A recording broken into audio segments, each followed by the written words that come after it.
Thanks for clicking on this video. Be sure to subscribe and click the bell icon and turn on all notifications to keep up to date with the latest information and discussions. Say, you know what we haven't talked about in a long time? Colours. Hey guys, MasakoX here.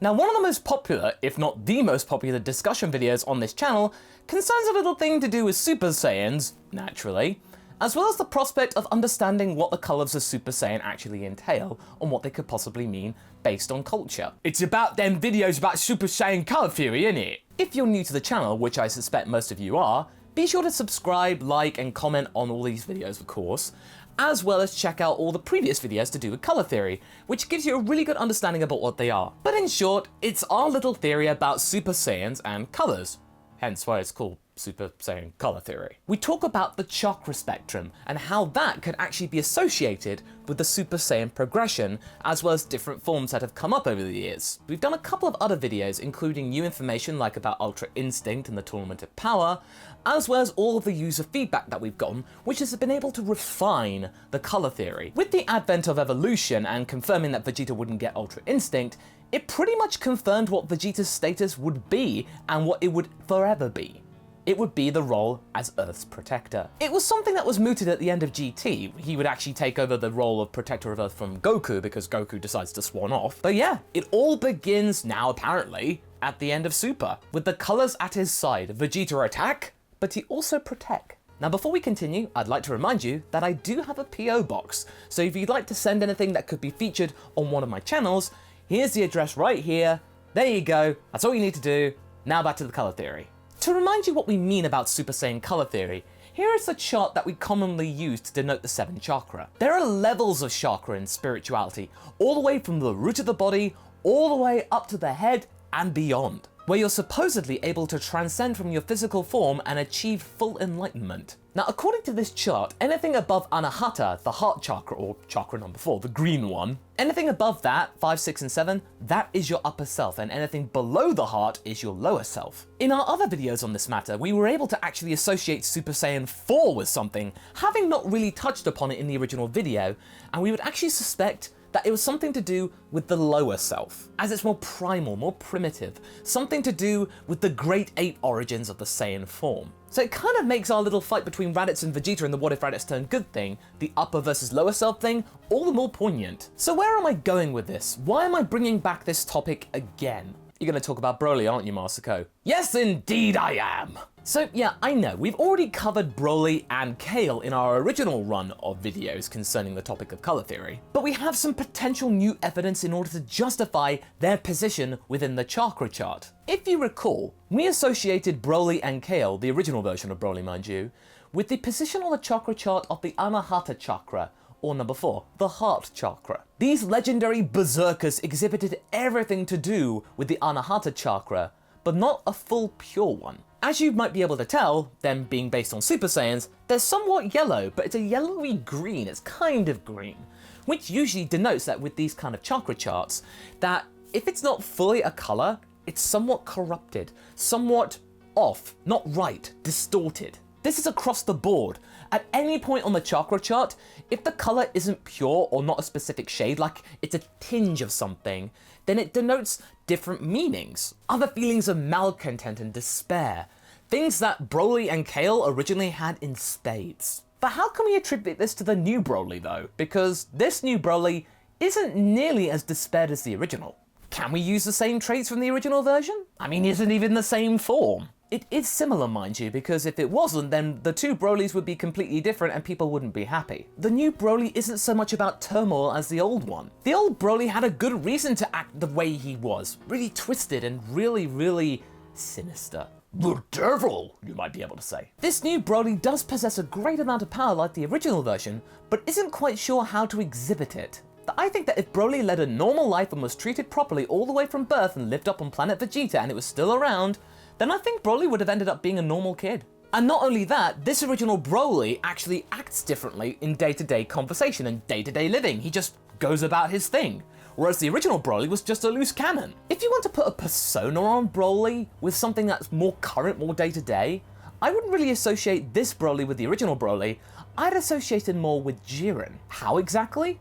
Well, it's all to do with the skills of adaptability. Like Jiren, he seems to be more adept with the Muladhara chakra, or the root chakra, the one right at the bottom, rather than the Anahata chakra that the original Broly was more accustomed to. It makes a lot more sense with our new primal friend. We don't really think that there's much debate here. In short, Broly is more like Jiren 2.0. Broly is Jiren with a personality. So where did we get our suppositions from?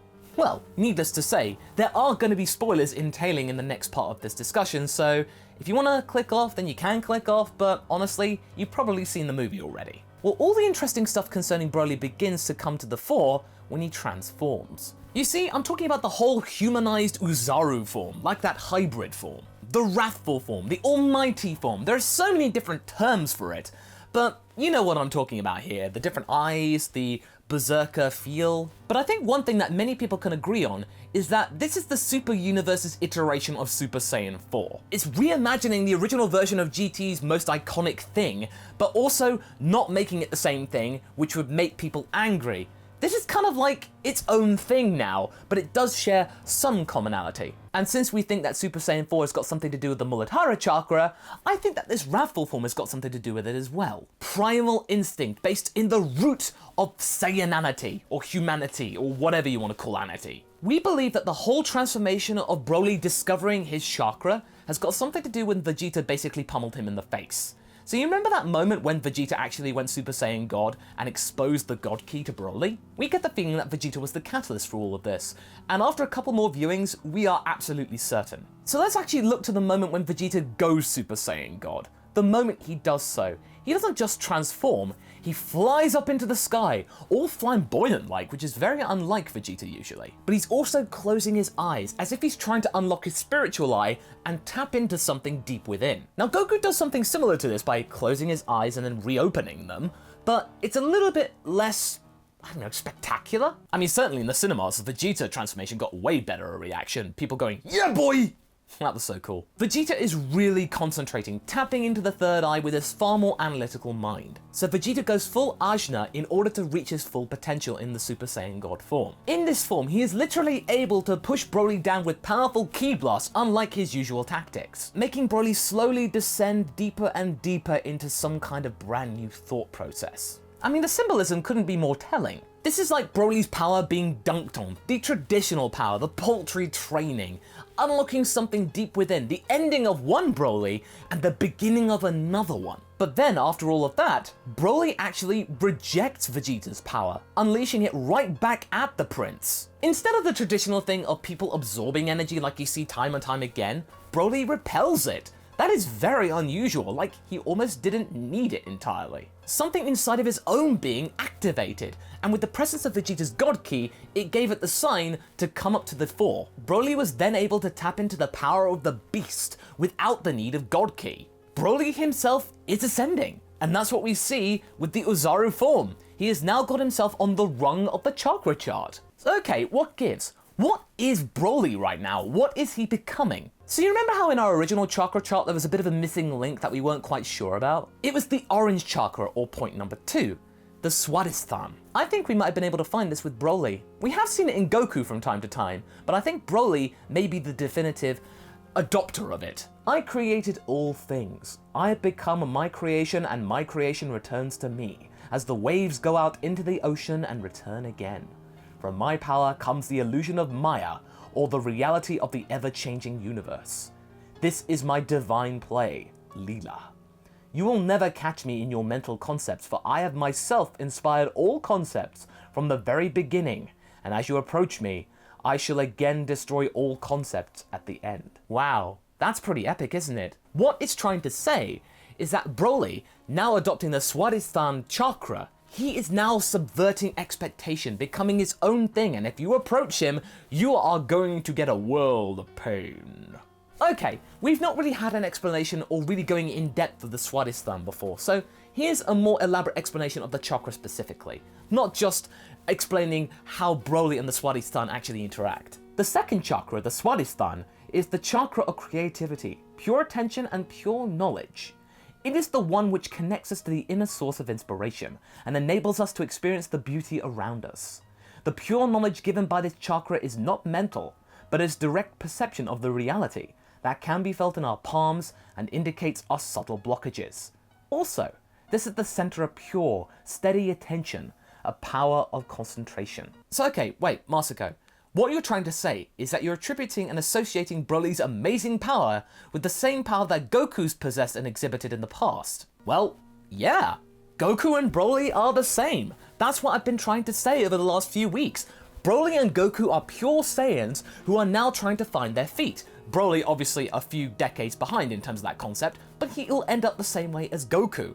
A very nice boy who is a little bit selfish from time to time, but possesses great power. And remember what we talked about earlier about having different shades of chakra? It's not just one color, one shade, and that's it. You can have different shades of it. Once up to speed, he shows pure instinctive creativity as well as pure knowledge, being able to repel the powers and energies and tactics of Goku right back at him after barely fighting him. We might be able to say that Broly is a total berserker, but that's just not enough. That doesn't give him justification. His body is fully adapted to the Swadhisthana. His body knows what to do against Goku and Vegeta and how to repel them, but he's not fully up to speed in the head. Broly is just an underdeveloped one instead.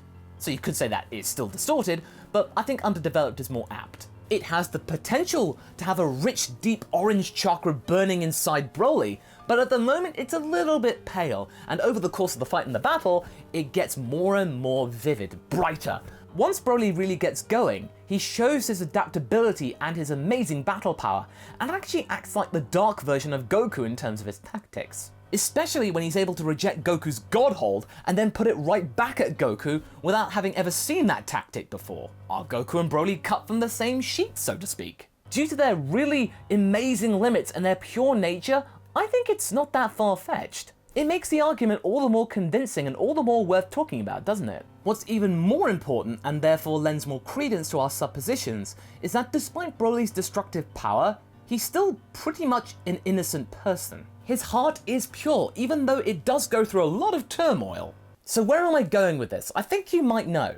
Let's go forward to the Gogeta-Broly fight. At that point, when Broly has actually embraced the power of full power Super Saiyan, he has gone into the third chakra, the yellow one, as you might be able to say on the chart, and therefore, once he's able to break reality, he's experiencing all the lower self chakra at the same time. The Muladhara, the Swadhisthana, it all goes straight into there. And at the same time, Gogeta is representing the higher self, the more divine chakra up there. The balanced Saiyan, the divine power. It's God Ki versus Root Ki. And when these two formidable powers came together, something had to break. It's like matter met antimatter, light meeting dark, milk meeting chocolate milk. Everything's mixed up. That wasn't a whole really cool gimmicky thing to make the audience go like, what's even going on?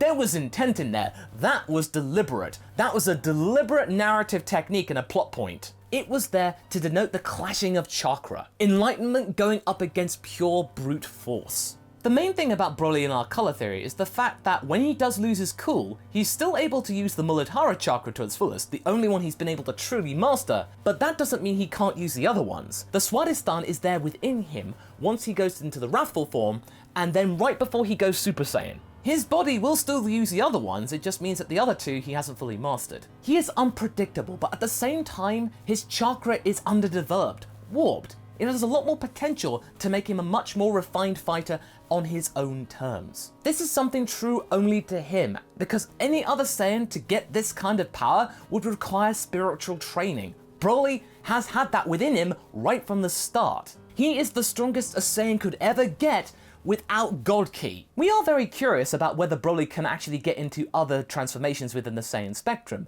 but if he is able to, then color me curious. And we are certainly going to cover that in future installments of the Colour Theory series. So what do you guys think? Has this provided clarity concerning Broly's power? Do you like the Colour Theory itself? Leave a comment below and let's get this discussion going. And I hope to see you in the next video, because there are plenty of them. Catch you later!